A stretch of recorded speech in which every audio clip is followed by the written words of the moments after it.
ओम नमो भगवते वासुदेवाय।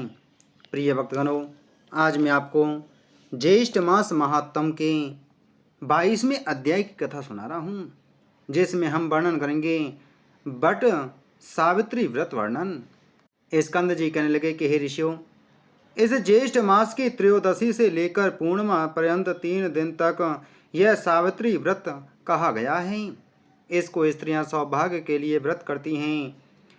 पतिव्रता स्त्रियां पूर्णिमा के दिन उपवास कर पतिव्रत तिथि में पारण करती हैं। ऋषि कहने लगे कि हे स्कंद जी, हे षडानन, आप इस व्रत की विधि कहिए। स्कंद जी बोले कि हे विप्रो, ज्येष्ठ मास की पूर्णिमा के दिन पतिव्रता स्त्रियां अमृत समान जल से वृक्ष का सिंचन करें और सुंदर गंध अक्षत एवं पुष्प से पूजित करें। इस व्रत को समाहित चित्त से 1 वर्ष तक करें तथा रात्रि में भोजन करें और वर्ष के प्रत्येक पक्ष में बट वृक्ष का पूजन करें। पुनः ज्येष्ठ मास आने पर द्वादशी के दिन सूक्ष्म भोजन करें और त्रयोदशी के दिन प्रातः दातुन आदि करके नियम ग्रहण करें कि हे जगतदात्री, आज से लेकर 3 रात्रि पर्यंत लंघन करूंगी और चौथे दिन चंद्रमा को अर्घ देकर उस सती सावित्री का पूजन करूंगी। यथाशक्ति ब्राह्मणों को भोजन कराकर भोजन करूंगी। हे सौरे, मेरे व्रत को पूर्ण करो, किसी प्रकार विघ्न उत्पन्न न हो।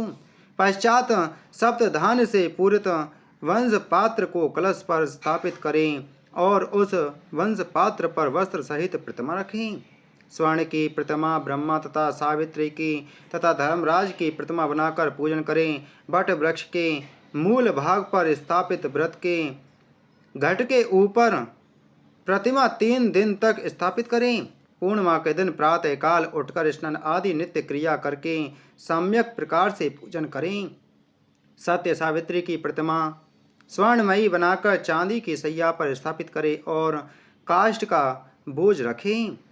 स्त्री हो, विधवा हो, अपुत्री हो, कुमारी हो, पति युक्ता हो या सुपुत्री हो, सभी को इस व्रत को करना चाहिए। अर्ध का मंत्र हे ओंकार पूर्वके, हे देवी वीणा पुस्तक धारणी, हे पतिव्रते, हे माँ भागे, हे बंदी जाए, हे शुचिस्मते, हे दृढ़मते, आपको नमस्कार है। हे वेद गर्भे, हे निमित्त प्रिय भाषण करने वाली, हे सुब्रते, आप अवैधव सौभाग्य तथा पुत्र पौत्र और साक्ष्य मित्रता का सुख प्रदान करें। हे सुब्रते, आप इस अर्घ को ग्रहण करें, आपको नमस्कार है। हे देव, आपसे देवता असुर दानव मनुष्य सहित समस्त जगत व्याप्त हैं। हे देव, आप सत्य व्रत को धारण करने वाले हैं। हे ब्रह्म रूप, आपको नमस्कार है।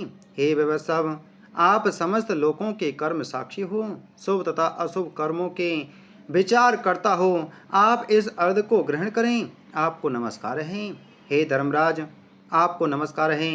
हे धर्म रूप, आप धर्मराज हैं, पितरों के स्वामी हैं, समस्त जीवों के साक्षीभूत हैं। आप इस अर्घ को ग्रहण करें और मुझे पति सुख को प्रदान करें। इस प्रकार 1 वर्ष पर्यंत को व्रत को करें। यदि कोई स्त्री असमर्थ हो तो 1 मास ही कर ले। यदि 1 मास व्रत करने की सामर्थ्य न हो तो 3 दिन तक ही व्रत कर लें।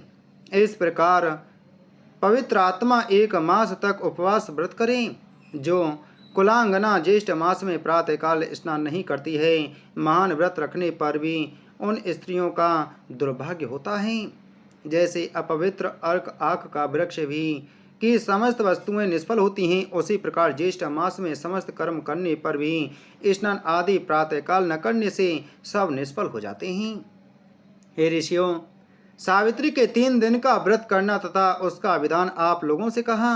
व्यास जी राजा युधिष्ठिर से कहते हैं कि हे नराधिप, ज्येष्ठ मास की पूर्णिमा यदि ज्येष्ठ नक्षत्र में युक्त हो तो छाता जूता दान करने से राजा होते हैं। यहाँ मैंने ज्येष्ठ मास का महत्तम संक्षेप में आपको बतलाया है और आपकी भक्ति देखकर उससे प्रसन्न होकर शेष जो कुछ भी वह सब भी कहूँगा। इति श्री ज्येष्ठ मास महत्तम बट सावित्री व्रत वर्णन 12वां अध्याय संपूर्ण। बोलो ज्येष्ठ मास महत्तम की जय। बोलो श्री विष्णु भगवान की जय।